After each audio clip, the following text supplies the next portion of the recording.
जय श्री राम दोस्तों क्या आप जानते हैं भगवान शिव को ही क्यों कहा जाता है नीलकंठ। आखिर भगवान शिव ही विष का विषपान क्यों किए थे। जब समुद्र मंथन हो रहा था तब उसमें से विष निकला, लेकिन सबसे हैरान कर देने वाली बात यह है कि भगवान शंकर ही उस विष को क्यों पिए और देवता क्यों नहीं पिए। आज हम आपको इसके बारे में पूरी कहानी बताने वाले हैं और यह कहानी सुनकर आपको हैरानी जरूर होगा। तो चलिए दोस्तों कहानी को शुरू करते हैं। इसी तरह से वीडियो देखने के लिए आप मेरे चैनल को सब्सक्राइब जरूर कर लीजिएगा। भगवान शिव को देवों के देव महादेव कहा जाता है। उनकी महिमा अपार है, जिसे लेकर कई सारी पौराणिक कथाएं प्रचलित है। ऐसी ही एक महत्वपूर्ण कथा है उसके विषपान करने की, जिस वजह से उन्हें नीलकंठ नाम से भी जाना जाता है।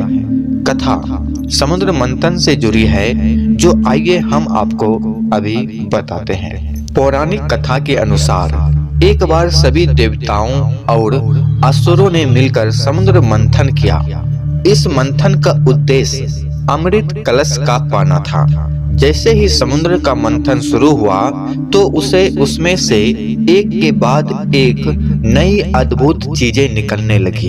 इनमें से निकला कामधेनु गाय, उच्च सर्वा घोड़ा, ऐरावत हाथी, कौस्तुभ मणि जैसी दिव्य शास्त्रें और रत्न शामिल थे। समुद्र मंथन के दौरान एक ऐसा भयानक विष भी निकला जिसकी धधकती ज्वाला से तीनों लोकों में हाहाकार मच गया।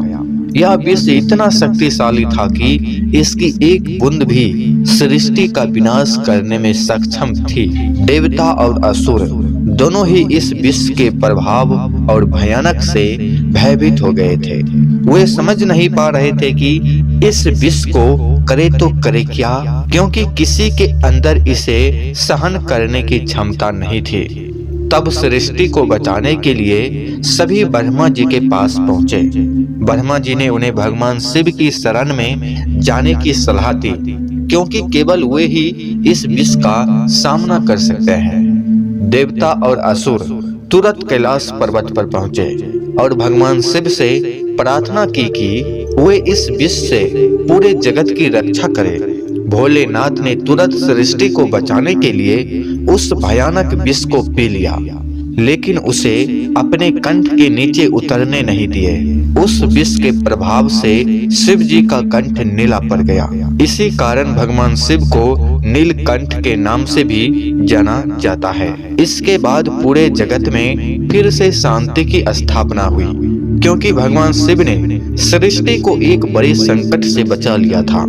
भगवान शिव द्वारा विषपान की यह कथा उनके त्याग और करुणा का प्रतीक है। शिव जी का नीलकंठ स्वरूप बेहद निराला है। कहते हैं उनके इस रूप की उपासना करने से भक्तों के सभी कष्टों का अंत हो जाता है। दोस्तों कमेंट में हर हर महादेव जरूर लिखिएगा।